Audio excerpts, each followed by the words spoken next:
Dwi Amelia Sukmawati dari Program Studi Bimbingan dan Konseling Fakultas Keguruan dan Ilmu Pendidikan Universitas Mercu Buana Yogyakarta.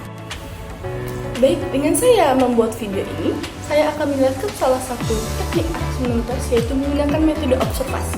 Nah teman-teman, ayo simak apa aja sih yang akan dibahas di metode observasi ini. Saya akan menjelaskan tentang pengertian dari observasi, lalu saya juga akan menjelaskan tentang kelebihan dan kelemahan observasi, dan juga saya akan menjelaskan tentang fungsi dan teknik dari observasi, dan yang terakhir adalah langkah-langkah dalam penyusunan untuk membuat laporan observasi.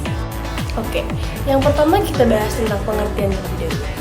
Teman-teman di sini mungkin udah tahu ya, dan udah sering dengar apa sih itu observasi. Oke, jadi observasi merupakan salah satu teknik pengumpulan data yang dilakukan dengan cara mengamati dan mencatat fenomena atau perilaku subjek. Dengan mencatat fenomena perilaku subjek dalam konteks yang alami atau kondisi yang telah direncanakan, dalam asesmen non-tes ini, observasi digunakan untuk mengevaluasi aspek-aspek yang tidak dapat diukur secara tes tertulis, seperti keterampilan sosial, sikap, dan perilaku. Baik, yang kedua kita akan bahas tentang manfaat dan fungsi teknik observasi. Yang pertama yaitu untuk mendapatkan data langsung.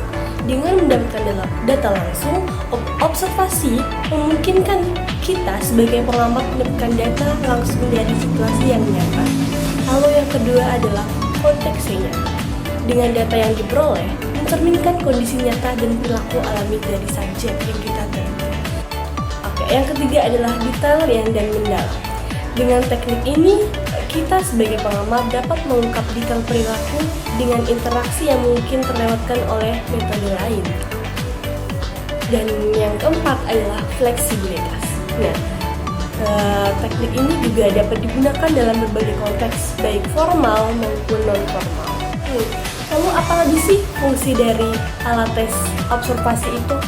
Nah, teman-teman, fungsinya yang pertama yaitu untuk mengevaluasi. Dengan mengevaluasi, kita dapat menilai kinerja, sikap, dan perilaku subjek dalam situasi tertentu. Nah, yang kedua ada diagnostik. Dengan mengidentifikasi masalah atau kesulitan yang dihadapi subjek, maka kita akan mendiagnostik kejadian tersebut. Lalu yang ketiga ada pengembangan. Dengan menyusun program pengembangan atau intervensi berdasarkan temuan observasi yang kita lakukan. Lalu yang keempat ada pemanfaatan. Dengan memantau perkembangan subjek dari waktu ke waktu, itu akan memudahkan kita sebagai pengamat untuk melakukan pemantauan secara bertahap. Baik, setelah kita mengetahui pengertian observasi, lalu kita juga sudah mengetahui tentang manfaat dan fungsi dari teknik tersebut, maka selanjutnya kita akan bahas kelemahan dan kelebihan dari teknik asesmen non-tes, yaitu observasi. Oke, sama dengan metode-metode teknik asesmen non-tes yang lain, metode observasi sendiri mempunyai kelebihan dan kelemahan tersendiri. Yang pertama, kita akan bahas tentang kelebihan dari teknik asesmen non-tes menggunakan metode observasi. Yang pertama adalah relevansinya yang tinggi. Dengan data yang diperoleh, data itu akan menjadi data yang relevan dan kontekstual. Lalu yang kedua adalah validitasnya yang eksternal. Nah, dari hasil observasi itu mencerminkan bahwa perilaku nyata subjek dalam konteks sehari-hari. Lalu yang ketiga adalah detailnya dan kompleks. Dengan detail dan kompleks ini, maka metode observasi mampu menangkap kompleksitas perilaku yang sulit diukur dengan tes tertulis.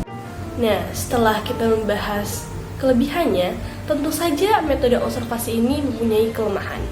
Yang pertama adalah subjektivitasnya. Dengan hasil observasi ini juga bisa terpengaruh oleh bias pengamat. Nah, lalu yang kedua adalah waktu dan sumber daya.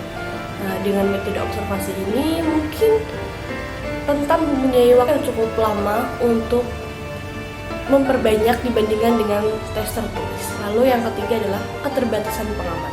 Nah, mungkin pengamat di sini tidak bisa mencatat semua aspek yang relevan dalam satu waktu.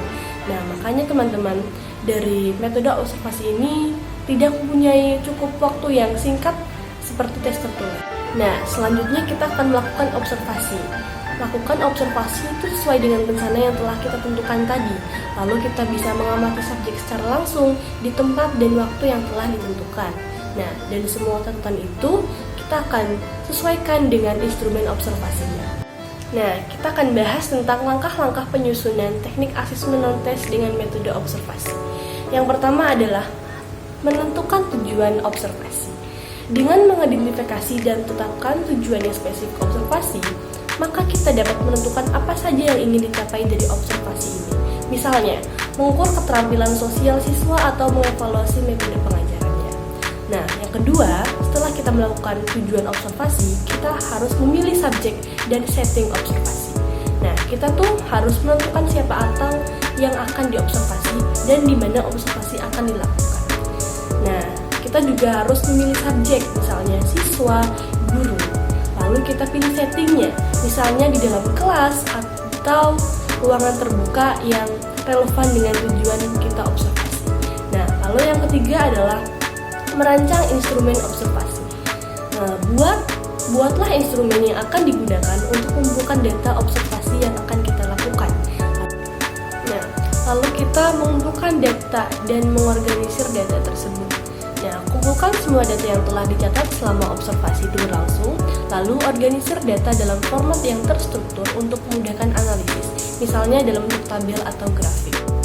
Lalu kita rancang alat observasi seperti checklist, skala penilaian, atau catatan lapangan yang spesifik dengan kriteria yang akan diambil. Nah, lalu selanjutnya kita akan melakukan pelatihan pengamat. Nah, pengamat agar mudah memahami tujuan instrumen, pastikan kita memiliki pemahaman yang lebih lanjut tentang observasi yang akan kita lakukan. Lalu selanjutnya adalah analisis data observasi.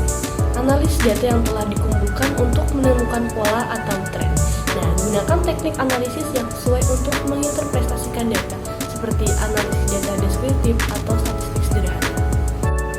Lalu selanjutnya, menyusun laporan observasi. Buatlah laporan yang komprehensif tentang hasil observasi. Sertakan tujuan, metode, hasil analisis, dan kesimpulan dalam laporan. Pastikan juga laporan mudah dipahami dan mencakup semua aspek yang penting. Nah, yang terakhir adalah melakukan tindak lanjut. Lakukan tindakan berdasarkan hasil observasi. Implementasikanlah perubahan atau perbaikan yang diperlukan berdasarkan temuan observasi untuk mencapai tujuan yang diinginkan. Nah, dengan mengikuti langkah-langkah di atas, observasi dapat diadministrasikan secara efektif dan efisien dalam alat asesmen non-tes.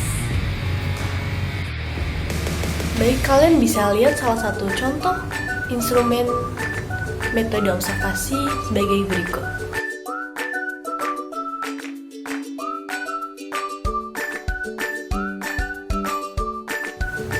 Oke, jadi itu ya salah satu contoh instrumen laporan dari observasi yang telah saya berikan. Oke, jadi itu ya pemaparan materi dari saya tentang teknik asesmen non-tes menggunakan metode observasi. Semoga dengan apa yang saya sampaikan tadi itu akan membantu kalian untuk memahami teknik observasi dengan asesmen non-tes. Terima kasih, thank you for watching.